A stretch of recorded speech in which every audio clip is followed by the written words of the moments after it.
Olá, eu sou a professora Juliana. Eu vim aqui para apresentar para vocês o nosso projeto, que é o projeto OBSEV, Laboratório de Aprendizagem Poética. Também, estou aqui para convidar vocês para conhecer o nosso site e o nosso trabalho. O site, já está aí em tela e eu vou apresentar para vocês algumas partes do site para atiçar, a curiosidade de vocês, e depois vocês entram, navegam e vão conhecer melhor as nossas ações. Então, o projeto é um laboratório que funciona como um espaço colaborativo e interdisciplinar. Nós trabalhamos com pesquisa, extensão, ensino.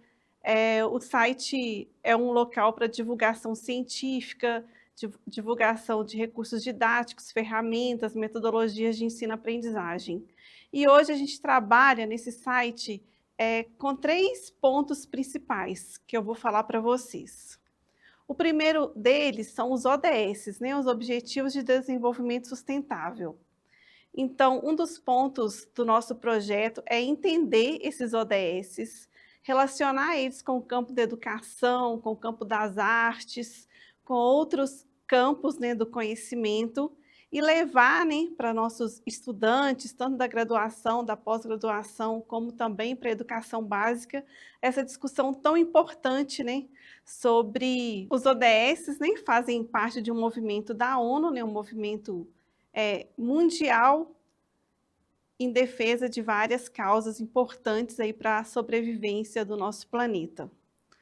O outro ponto de destaque no site e no nosso projeto são as obras de arte. Nós escolhemos trabalhar com obras de arte, porque essas obras trazem uma interdisciplinaridade, é possível trabalhar com as obras de arte em diversas disciplinas, em diversos contextos, em diversos conteúdos, relacionar tanto com ODS como metodologias de ensino-aprendizagem. E nós sabemos também que a arte ela é capaz de desenvolver o pensamento crítico, nos fazer pensar, refletir, trabalhar a criatividade, tanto do docente como do discente, e o fazer pensar, que é um dos objetivos desse projeto, que é pensar métodos, metodologias de ensino-aprendizagem que faça o nosso professor e o nosso estudante a pensar, que leve todo o corpo, a comunidade escolar e também a comunidade não escolar, porque o projeto pode acontecer tanto na escola formal como em outros espaços educativos. Então, nessa ideia de promover o pensamento crítico, a arte traz tem essa capacidade, tem essa propriedade de nos fazer olhar, parar, pensar e refletir, Tem muito, e se relaciona também com o título, do nosso projeto, OBSEV, que é para a gente parar, ver, pensar, não é somente olhar e seguir, A arte exige da gente esse parar, esse olhar aguçado, Olhar para ver. Daí vem essa expressão mineira, OBSEV. O outro ponto, principal desse projeto, o terceiro ponto, são as ferramentas didáticas. E aí nós sempre estamos alimentando o site com novas ferramentas didáticas. Hoje eu vou falar de algumas aqui para vocês, de uma, mais especificamente, mas a ideia é que esse site seja alimentado com várias ferramentas, metodologias, para auxiliar o trabalho docente. E essas metodologias, essas ferramentas que nós buscamos, elas sempre, neste momento, têm trabalhado tanto com arte quanto com os ODS. Então, vou apresentar aqui para vocês uma das ferramentas, que são as rotinas de pensamento. As rotinas de pensamentos, elas iniciam, elas nascem no projeto Zero da Universidade de Harvard, nos Estados Unidos, e ela é uma metodologia, posso dizer assim, que é para nos auxiliar nesse desenvolvimento do pensamento crítico, porque para fazer a rotina de pensamento, né, que ao mesmo tempo é uma atividade bem simples, que tanto que o aluno de qualquer idade pode fazer, né, porque uma das características é que as rotinas de pensamento são atividades flexíveis. Nesse sentido, nessa flexibilidade, é uma atividade que pode ser aplicada em várias idades, em vários contextos, tanto na escola formal como fora da sala de aula da escola formal, em diversos espaços educativos. Então, são atividades flexíveis, tendo isso em vista. São atividades simples, fáceis de entender, né? E, ao mesmo tempo, é uma atividade complexa, porque essas atividades nos fazem raciocinar, questionar, investigar, explorar pontos de vista, observar, descrever, como está mostrado aí, né? Encontrar a complexidade, comparar, conectar. Então, são várias atividades que depois vocês podem pesquisar, né, no Projeto Zero, da Universidade de Harvard, nem as atividades lá estão na língua inglesa. Aqui no site nós traduzimos 10 dessas rotinas, né, 10 atividades estão traduzidas no site, e aí eu vou mostrar uma para vocês verem de exemplo. Por exemplo, a atividade ver, pensar e imaginar. É uma atividade bem simples, porque aqui eu estou começando de forma mais simples, mas depois, à medida que a gente vai estudando, podemos propor atividades mais complexas. E aí depende também do contexto, da idade,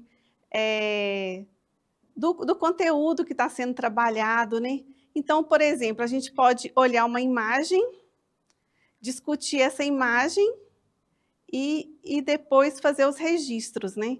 Então, eu vou mostrar para vocês uma imagem, por exemplo, dos Objetivos de Desenvolvimento Sustentável.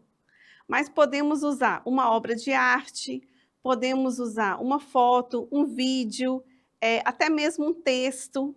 Então, nesse ponto também as rotinas de pensamento são atividades bem flexíveis.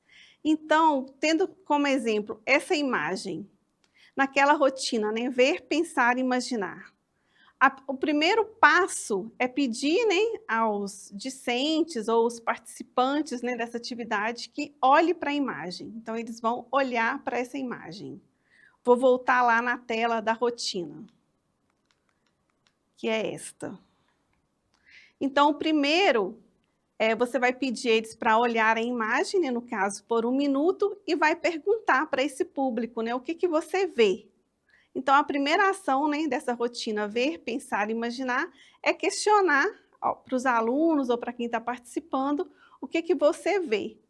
E aí é parar e ouvir, né? Eles podem registrar, pode dar um tempo para eles verem, registrar e depois compartilhar com a turma. Aí, em seguida, vem a segunda pergunta, né? O que isso te faz pensar? Então, a gente vai aumentando a complexidade das perguntas. Primeiro, o que ele viu? Depois, a partir do que ele viu e também ouviu os colegas dizendo, né, que viram, o que ele pensa daquela imagem? O que aquela imagem faz ele pensar? Então, é um exercício de parar, pensar, refletir. Não é uma atividade para fazer rápida, correndo, né? Nesse nosso mundo tão tumultuado, né, tão cheio de informações e todo momento chega uma notificação, chega uma informação nova. Aqui é um momento para a gente parar para pensar. Porque para construir o conhecimento, desenvolver o pensamento crítico, a gente tem que parar, pensar, refletir. Então, as rotinas vai treinando um pouco, né, o nosso cérebro, né, o nosso desenvolvimento intelectual a parar, pensar e realmente enxergar o que está sendo dito, o que está sendo mostrado, o que a gente está ouvindo, o que a gente está vendo. Então, a gente precisa de um tempo para fazer essa leitura, falar o que a gente vê e o que faz a gente pensar, né? O que aquela imagem, né? Aquele texto, aquela foto nos faz pensar. E o que é daquela imagem, né, que te faz pensar assim? Então, é preciso realmente, para fazer uma atividade rotina de aprendizagem, a gente parar um pouco e refletir. E aí depois vem a terceira pergunta, né? Que aí ela vem de uma forma E aí depois vem a terceira pergunta, né? Que vai aumentando aí a complexidade desse raciocinar, que é o que te faz imaginar, né? A partir do que você viu, do que você imaginou, por que você imaginou aquilo? Aquela imagem te traz quais dúvidas para você? O que mais você gostaria de saber sobre aquele assunto a partir daquela imagem? Ou a partir daquela foto? Ou a partir daquele vídeo? Então, essa aqui é um exemplo, né, de uma rotina de pensamento. Como eu disse no site, a gente tem 10 rotinas traduzidas, mas é possível buscar mais lá no próprio site do Programa Zero de Harvard, outras rotinas. Continuando aqui a apresentação do site, né, que esse é o objetivo, mas eu acabei falando um pouquinho das rotinas de pensamento, até para divulgar essa atividade.